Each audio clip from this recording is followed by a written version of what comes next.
sees the floor pretty well and makes good decisions and passes and impacts our game that way. She scored 6 points, but more importantly, she made what I felt like was the play of the game by sprinting back and taking that charge in a key time, So and Taya, Taya He-Miller has been asked now because pretty much our backup point guard is out, and she's played more minutes in both of the last games, and her line tonight with a double-double, 13 points, 10 rebounds, but more importantly in my mind, 5 assists and only 2 turnovers is a pretty impressive performance from Taya.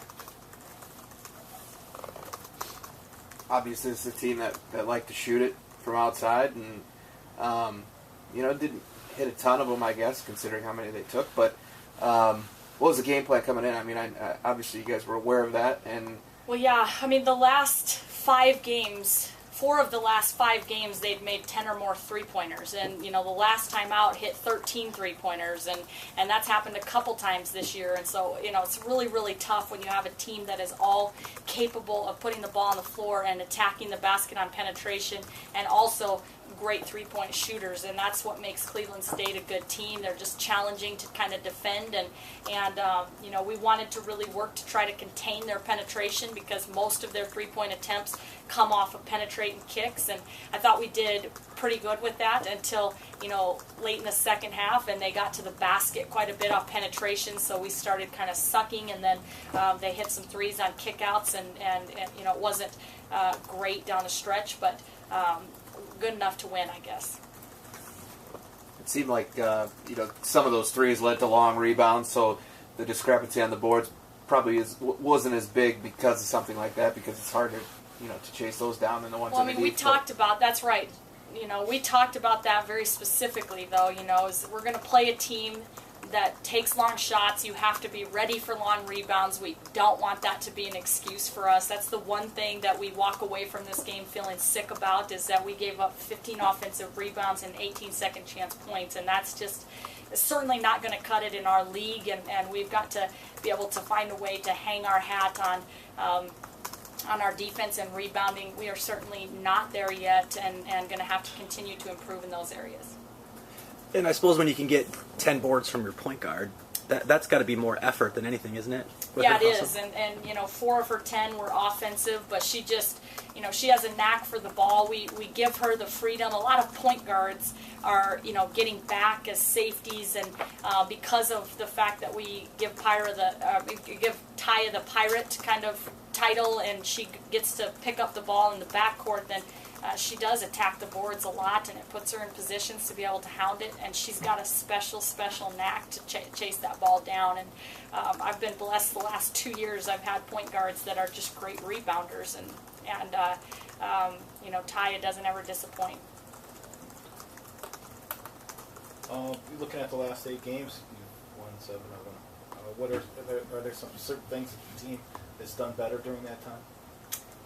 I really think that the big difference is we've had a few more home games, and we started the season, and everybody wants to talk about that losing streak we had early in the year, and to me it's because we were playing a lot of tough games on the road, and then to get back to be able to play some more games here in the Dome over that last little stretch has really made a difference for our team, I think, to build some confidence, and the biggest thing I kind of see difference is I think since the Christmas break we've come back and we've been a little bit more kind of playing as a team, and everybody kind of willing to step up and make plays at different times, and it's been really more team-oriented effort here lately, and that's good to see heading into conference play.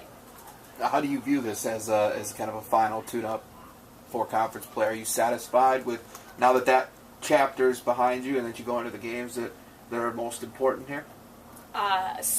Nowhere near satisfied right now. I don't think this team has really scratched the surface of what we're really capable of, to be completely honest. And the reason why is because we're giving up too many points, and we just I think that we are a pretty good offensive team on given nights, and we have some weapons that can hurt you, but we have got to find a way to commit to becoming a better defensive team if we want to make any kind of run or progress in our conference. you talk a little bit more about Taya and just the progress that you've seen in her from year 1 to year 2? Well, I mean, I'm not sure if in my coaching career I've seen the turnaround in a kid that we've seen, just confidence and just, even from our first game of the season until right now, she's just controlling the basketball and playing smart and handling things and stepping up and making big shots. And she just seems to be playing with a lot of confidence right now. And I'm just really proud of the player, the turnaround that she's had. She deserves a lot of credit. She had a great off season, made a huge commitment in the summer, and has improved her skills, her shot, her ball handling skills. Defensively, she's a spark, and I can't say enough right now. She's really a big piece for our team. Have you ever had a player with more energy? I can't think of one right offhand for sure. She definitely is a spark plug. She comes to practice every day with that. She every single rep of every drill of every she's gonna go hard, and I think that sets a tone for the rest of our team. And now that she's kind of learned to rein that in a bit, as she said, that makes it even maybe more valuable. Yeah, a great example is I watched the game film from when we played at Cleveland State 1 year ago. Ty played 1 minute and had 3 fouls in 1 minute. So we definitely have kind of made an improvement from that. I think she does have a tendency to get a little overeager at times, but she knows that we need her on the floor, and she's kind of gotten a little bit smart about how to be able to control her body and limit those fouls. And that progress seems pretty invaluable given what you lost in Alexis and just how much she had control of. Yeah, absolutely. I don't know where our team would be right now if Taya had not made that leap and that jump. She's just such a huge piece. And with Lex, walking away, it was a huge hole that needed to be filled, and Taya has stepped up to the challenge. What's the prognosis on Nicole then? We're just hoping that it's gonna, I don't really know yet. It's just day to day, just trying to, nurse it back, and hasn't had the progress that I would have liked to have seen up to this point. But we're just gonna keep her rehabbing and getting treatment, and hope we can get her back as quickly as we can. How close is Kelly? Kelly's been, just a really welcome punch in the arm for practice. I mean, she's back to practicing about half reps and getting her legs back under her, and she looks really good. She's done some good things. She could really be a good addition in our wing position. I think she's just a great rebounding guard. She, her shot looks good. She just pretty close. It was good to see her kind of suit out and get through warm-ups today and just kind of get back into that routine, and I think we're really close.